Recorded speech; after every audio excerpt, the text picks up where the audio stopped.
wanted to find the best, the guy that knew the most about this big behemoth of an aircraft behind me, Master Sergeant Jim Lawler, a New England guy, right? Absolutely. Okay, so here we have an amazing vehicle here. Tell me, what am I looking at? What am I at the mouth of here? You are at the mouth of a C-5 Galaxy. This is a B model airplane, which means it's the second generation.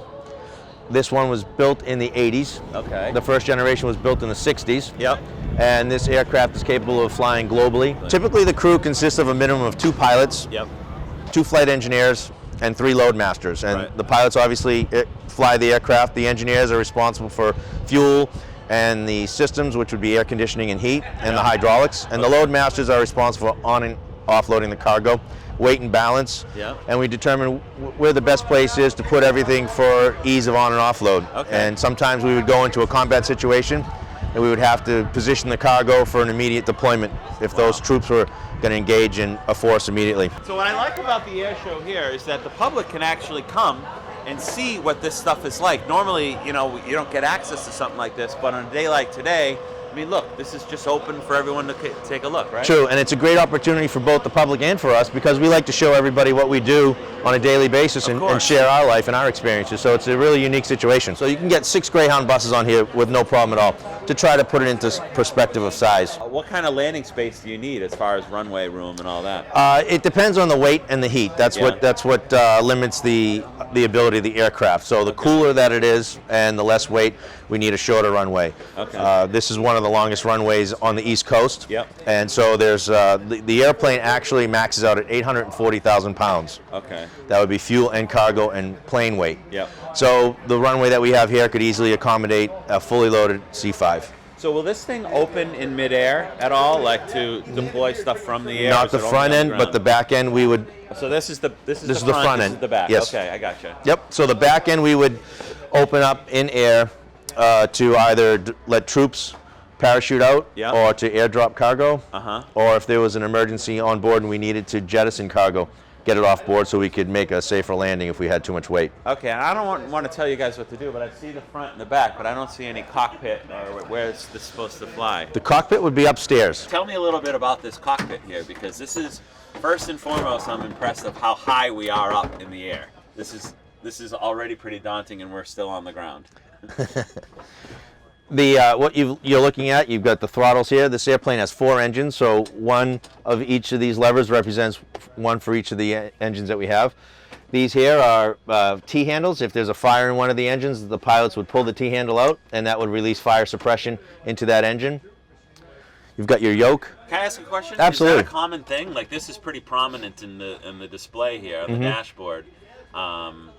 Is that a pretty common situation that you'd have something like that, a fire in an engine or something like that? Yes, exactly. It's not often that we have engine fires. However, that clearly would be detrimental. They make these very accessible for us. And this would be probably common in any commercial aircraft. Absolutely, all airplanes.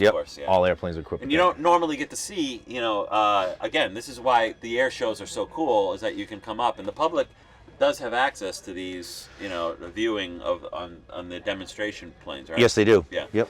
So, so part of you were, telling me before is that these things are constantly in motion. You're bringing stuff all over the world, whether it's the presidential motorcade or it could be items needed by the DEA in South America to construction equipment for the FBI, the CIA, or maybe even the Marines or the Army, right? Absolutely. You're spot on.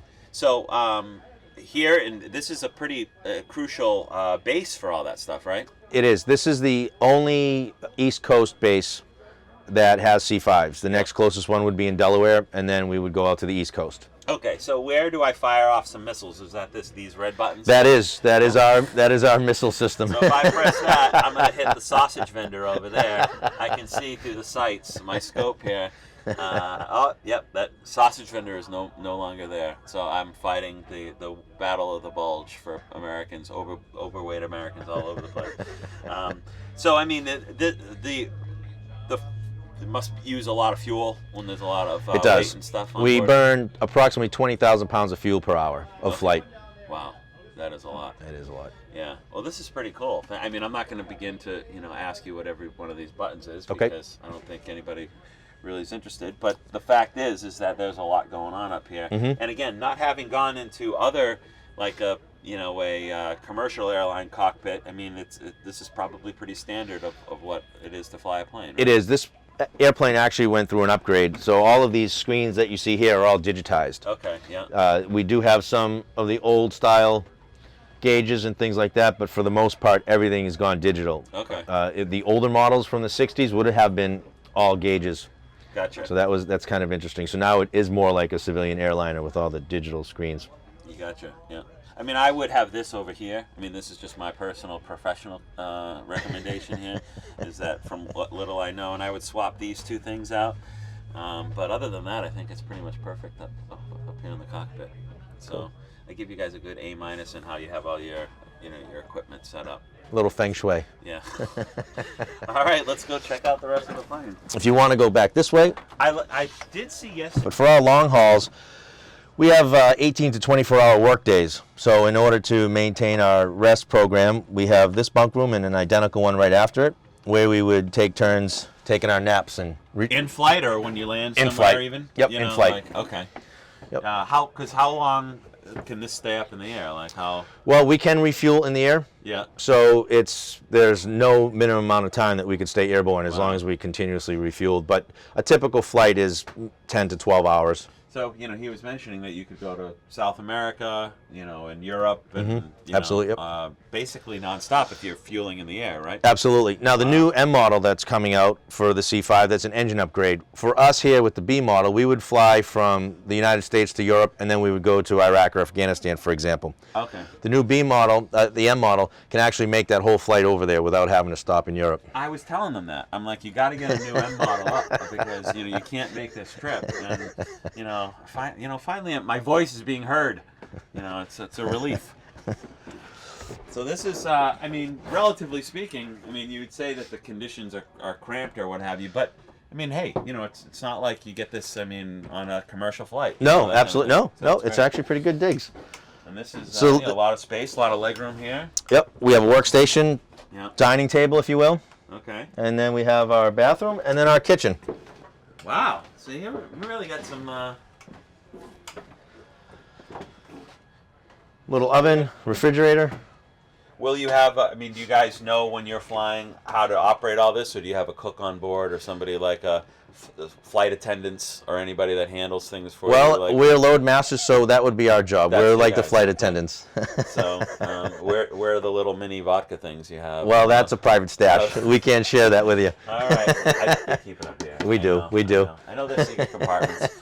So, and then more seating here. More seating. Typically, will all of this be filled on a flight? It will. This whole area is reserved for the flight crew. Okay. And like I said, we have an 18 to 24-hour workday, so we take turns trying to relax and Yeah.